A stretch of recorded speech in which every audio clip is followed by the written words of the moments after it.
miles from where he was born, always on foot.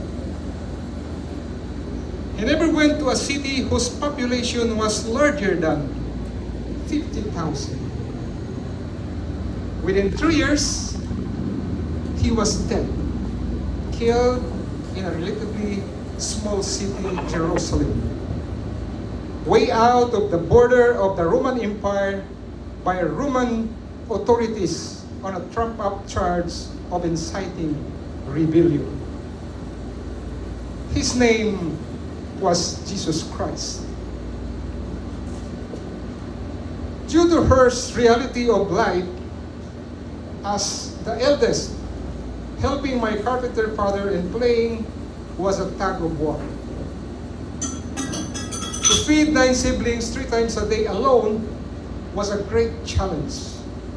Our education and spiritual needs were not given prime importance. When I was in elementary days, I was made a laughing stock by my classmate.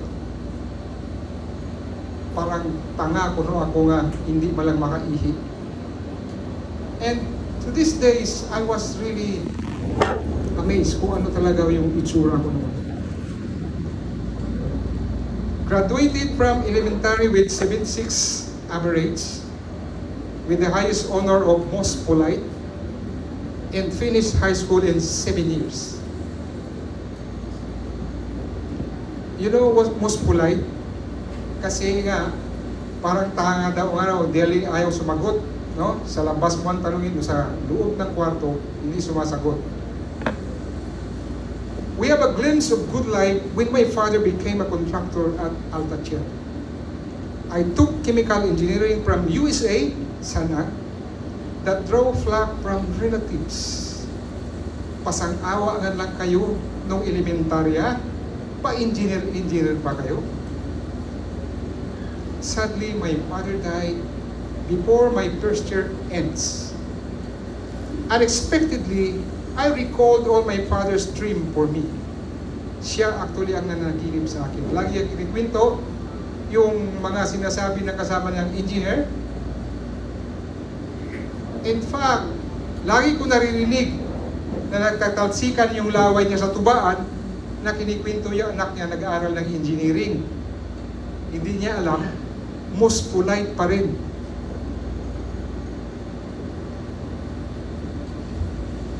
Then I became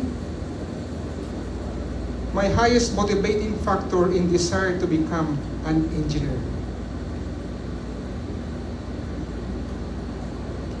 The problem was, where would I get the resources to keep me going? That's when I frequented in the USA chapel, praying in silence, asking Jesus for help, and granted me with severe insomnia. Dahil nga hindi man lang makatulog, buong gabi, inaral ko na. Modesty aside, I became top honor student in San Agustin, became a Don Osiolo scholar and university scholar at the same time, made a way to become a professional chemical engineer. When we prayed to have our own house, our company where we both worked with my wife closed down due to strike. Siyempre, gutom. Pareho kaming nawala ng trabaho. Buwan din ang lumipas, nakapunta kami ng Saudi Arabia. By avocation, I became a programmer. When I was about to go to California, USA as a senior programmer, my brother got electrocuted by a 13.4 kV line encroaching our home while cleaning my roof that forced me to file a case against PECO and forgone my employment, my US employment. So because of my ignorance, arid and lifeless relationship with God, instead of recognizing His works for the redirecting, upbuilding my profession and professional value, I attributed everything to my hard work abilidad ko kuno. Only to know that was a disgrace. So who is Jesus Christ then?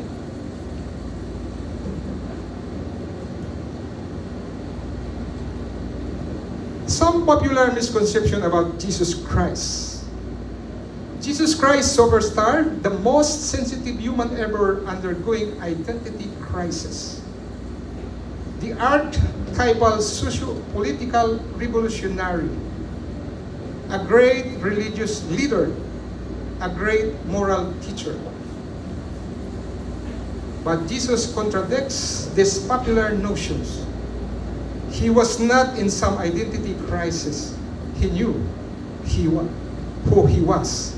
In fact, at 12 years old, he was already debating the teachers of the law, the scholars.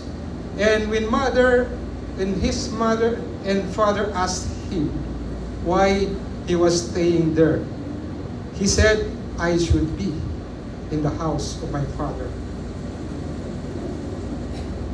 Unlike great religious leaders and moral teachers, Jesus said he is God.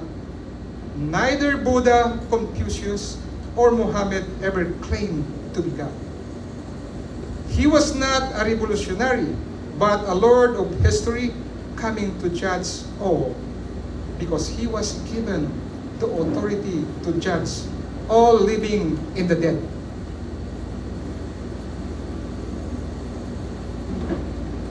What did Jesus say about himself? He claimed to possess all authority in heaven and on earth. The demons, the devils, fear him and obey him.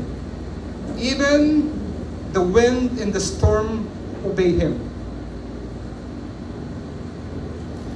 He forgives sin, a role only God has. When the Pharisees and the Sadducees brought to him the woman caught in adultery, and they said, this woman was caught in adultery, and she must stone to death. But Jesus told him, any one of you who have not sinned, throw the first stone. Then, one by one left started from the elders. And neither Jesus condoned his sin, but he said, go and sin no more. He gives life like God does. Of course, hindi lang kay Lazarus. He raised the daughter of Jairus.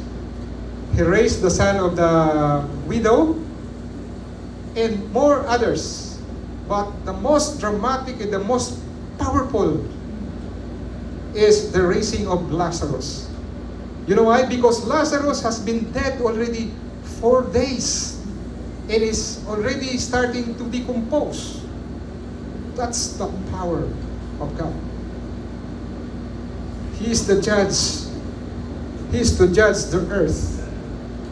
For we must all appear before the judgment seat of Christ. He claims straightforwardly to be God.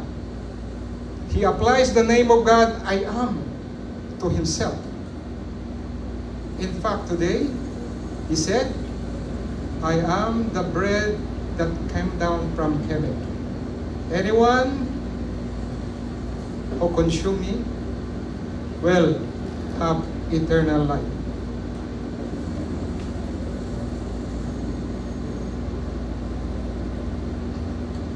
For that, the Jews recognized his claim, attempted to stone him for blasphemy. We are not stoning you for any good works, but blasphemy, because you, a mere man, claim to be God. And also the doubting Thomas, he did not believe because he did not see Jesus Christ. But one day, nung lahat-lahat sila nasa kwarto, bigla na lang lumusot si Jesus Christ. Nagpakita kay Thomas, and show him, Thomas, see what you want to see. And Thomas said, my Lord and my God. In short, Thomas exclaimed, He is Lord and God. And Jesus received his worship.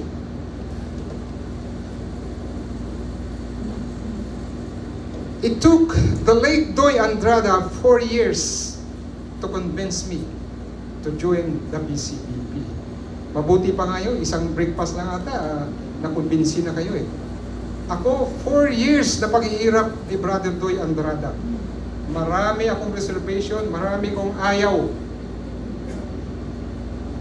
I thought gugutumin ang mga anak ko kung sasayangin ko lang yung oras ko dito. Pero para akong si Herodes.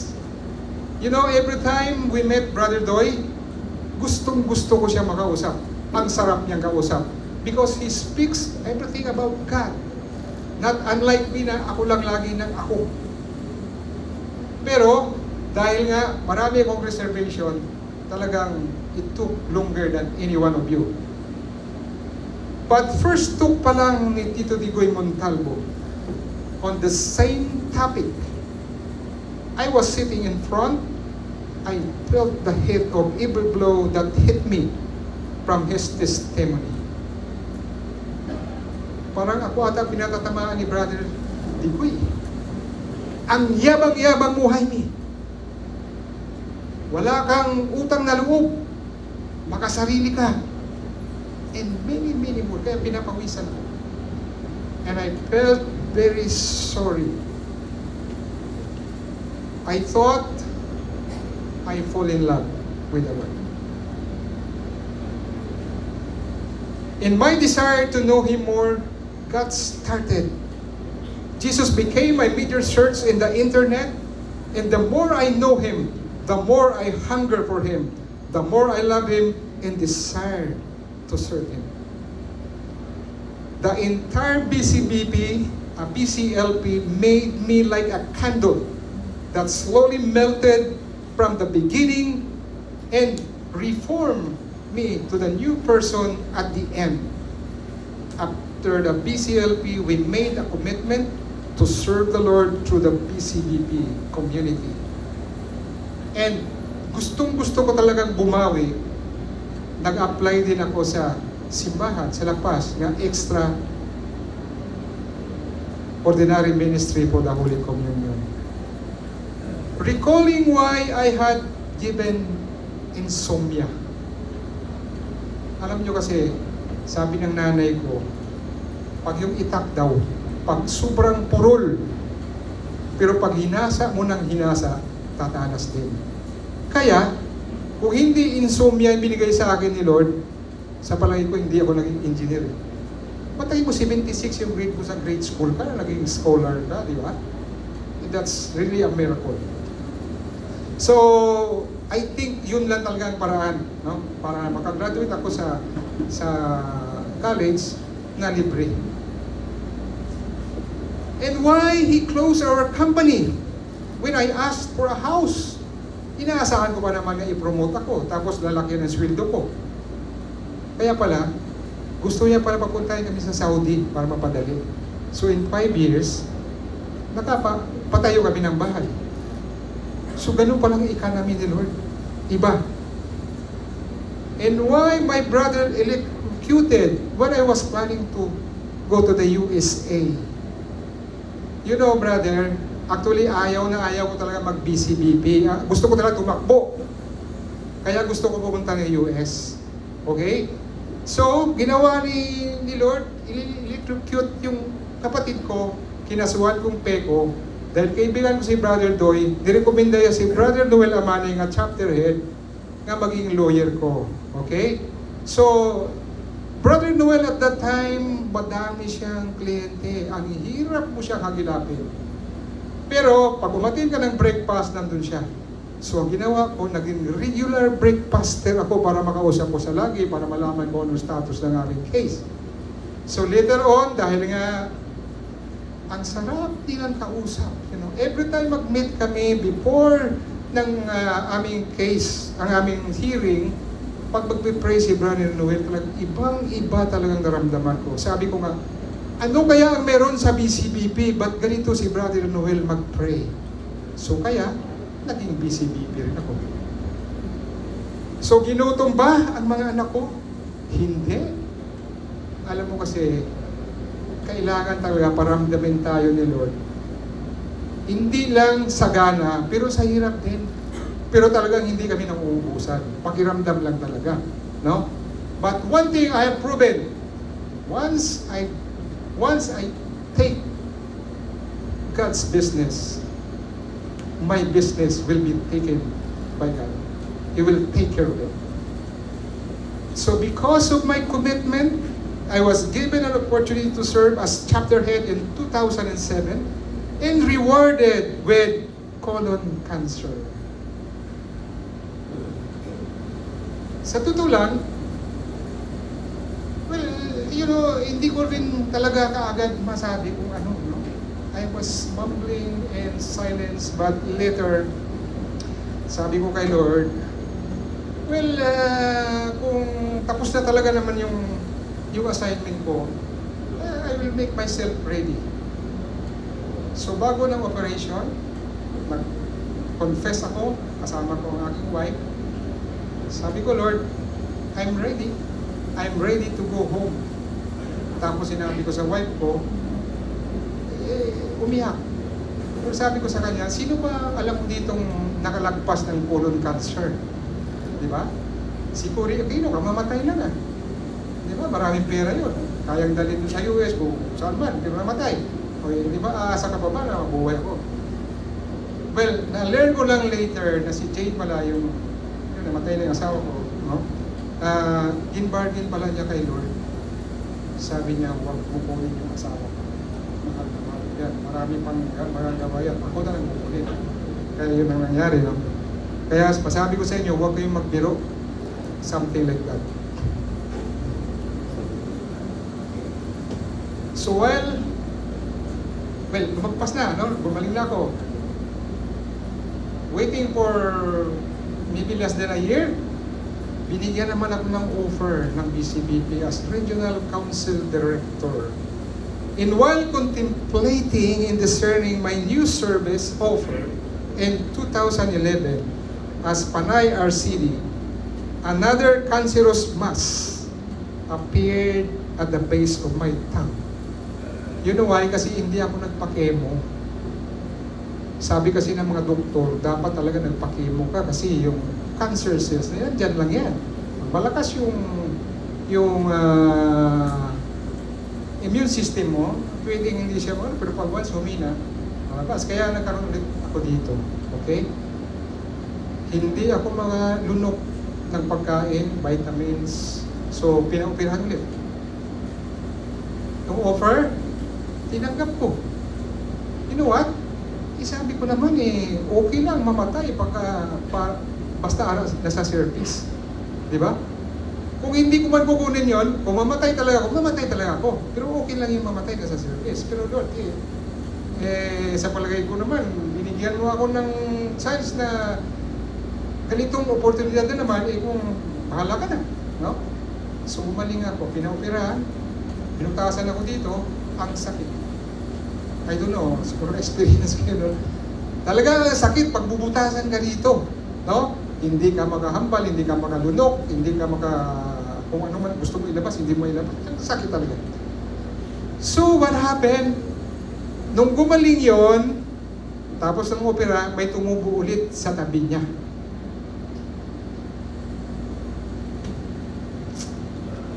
Ano kaya? So, dali-dali, nagpa-chemo kaagad ako. Hindi ko na pinaopera kasi ayaw ko sakit eh. Di ba? So, nung inopera ako, nung na-chemo ako, one session pa lang, parang lubo lang na tinusok lang nun. Pumupos. Pero tinapos ng 6 session para all the way, tapos na. And I also, naisipan ko lang, sa palay ko, kaya ni Lord, doon pinalabas yun. Kasi matigas talaga yung ulo ko. Pag doon lang sa tiyan ko, na hindi ko maramdaman, sa palay ko hindi pa rin ako pa-chemo eh. So yung tamang solusyon talaga dito para magpakimo ako talaga, hanggang ngayon wala na. It's been 13 years. So sabi nila, mamatay man daw ako hindi na sa cancer. No? Mga, I don't know.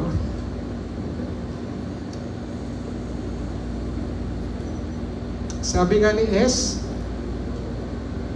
kasi alam mo noon, lahat na in-offer sa akin, hindi ko inatrasan. Basta wala lang conflict, kalmanan naman, wala naman conflict, pwede na magpalipan, Pinaka-importante actually yung servisyo ka doon. So yes, nang yes. Kaya at that time, nung nagkaroon na ako ng another cancer, sabi ni S, may rason ka na. Pwede ka nang umayaw kasi may sakit ka eh. Kaso tinanggap ko pa rin eh. So, conclusion. Jesus' life and words demand a response from us. If Jesus was not all that he said he was, then he was not even a good man. For good men do not lie. He would have been the greatest deceiver who ever lived. If Jesus were not God, we would have to conclude that he was a lunatic by the way he spoke. We must decide whether he is a madman, a demon, or the Lord. Men who encounter Jesus have always faced this question. He intended it that way. You will die in your sins unless you believe that I am He.